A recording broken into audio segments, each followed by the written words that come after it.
Hey guys, it is me, Marty, and it's time for another video that's not a weekly vlog. I know, it's been a while since I've had a video that wasn't a weekly vlog, and here we go. I don't know if I'm gonna get in trouble for this video, because I might, because I never actually asked, and I've been meaning to, but I don't know who to ask, so I kind of am just doing it and see what'll happen. If I end up getting in trouble for it, I'm gonna have to take it down, so go ahead and download it, so that way, you know. Yeah, you got me. Anyway, I was going to talk about a little bit what I do at Amazon, because I've had a few people message me, there's been a few comments or tweets at me being like, hey, yo, you can pack up my stuff and all that, but I actually don't work at a facility that does that. Amazon works in a pretty neat way, and it seems actually pretty efficient that I never knew about until I started working there, and I figured I'd explain a little bit how the whole process works and then tell you how I fit into that process. So, the way that it works, at least how I know it works from my warehouse, is trucks come. Say you know what, I'll use this as an example because I just got it. Say we get a truck and it's full of Shane Dawson's new book, and it's full of that. Yeah, I got Shane Dawson's new book, so woo! Anyway, say it's full of 100 cases of it. What'll happen is it will come in on the truck. There will be people who will take it out of the truck and put it on a conveyor belt, and they'll put a sticker on it and they'll send it down. Now, if the box has something called an SSCC on it, which is, I don't know if anybody has ever seen them, it's where there's a label that kind of wraps around the bottom corner on both sides that has like 12 different barcodes on it. It has like the UPC, it has the amount of items in it, it has like, my makeup just fell. It has all that shit like all on there, and then it goes through this machine called the PID. If it has that label on there, it will scan it and then just auto-receive it right away. And then it will go up onto a thing, and then it comes up where it splits off in 3 different directions. If it has that, it'll be auto-received, which means it goes up and goes right out to outbound. And I'll get into that later. That goes on something that we call the Happy Path, but I'll get to the Happy Path a little later. If it doesn't have one of those, what happens is it goes down a conveyor belt and goes to dock sort, which is where people will come down there and they'll scan it, and it'll say whether or not it needs prepped or if it's ready to be received. So say, for some reason, the people who made this book, keywords, decided that this book gets damaged a lot when shipping, so we think it needs to be in into a plastic bag to protect it. If that was the case, it would go to prep, where they would put it into a plastic bag or wrap it in bubble wrap or put a special barcode on the back if this one doesn't work and we need to put Amazon's barcode. Like if you've ever bought anything and it has like a special barcode on there, we put that on there. I actually print them out and stuff like that. Or, say this came in a box, but the box just could flop open, and so they would actually send it just to go and put a little piece of tape on it to hold it shut. So that's what prep does. And I'm not a big fan of prep. I don't like prep. And if that's not the case, then it goes to the receive line.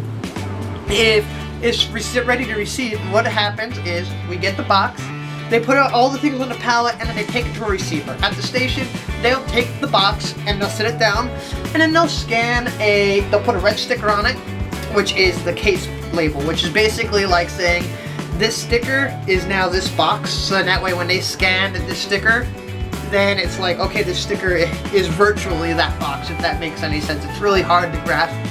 And I wish I would have grabbed some of the stickers so I could have just showed you, but that might actually get me in trouble. I don't know.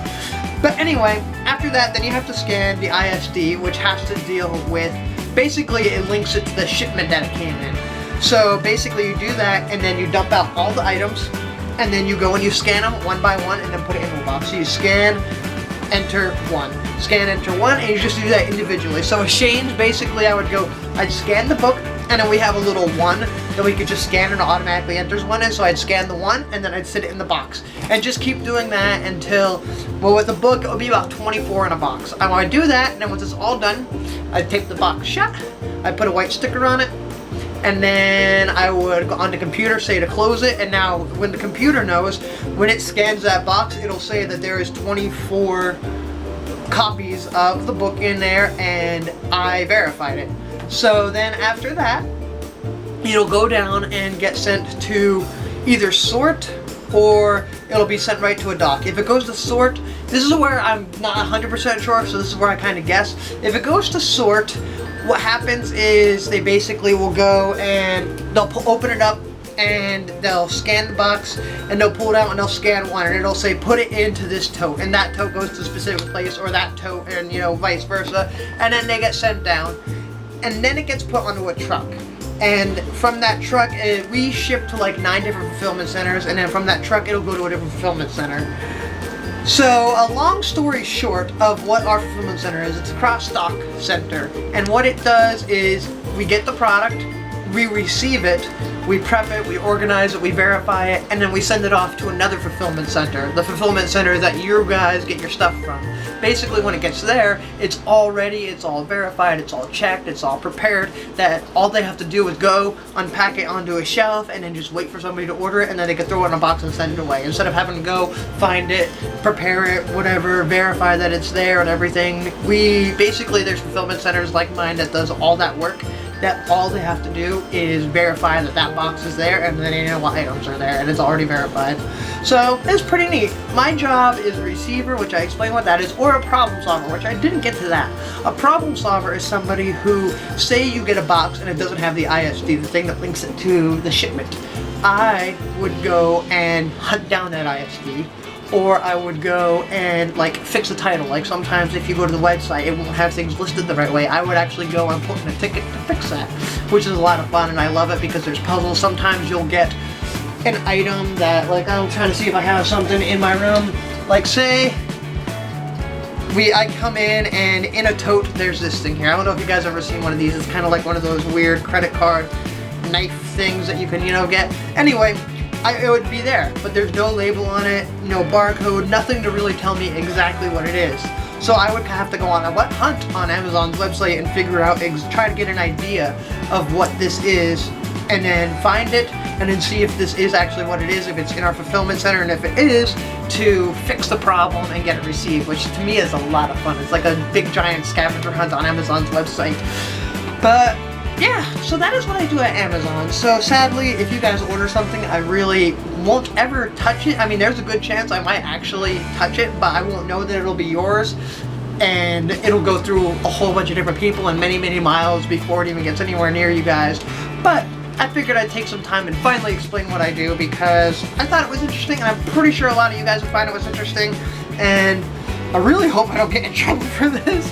I mean, I may verify with my manager before I completely upload this to make sure I don't get in trouble, because it would suck if I lose my job over a YouTube video, because I ain't at no Shane Dawson level of, you know, awesomeness, like he was when he lost his job because of a YouTube video.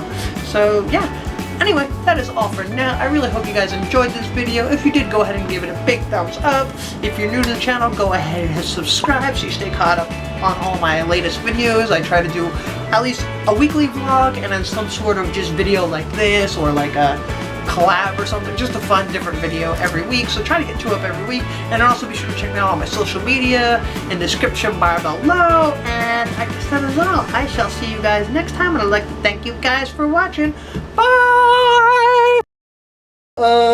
Describe each other in one word. But we all know what word you're gonna use for me. I don't know what word. Begins with a C. I wasn't gonna say a mean word, but if you want a mean word and a nice word, I could do that, because the mean word is definitely cunt.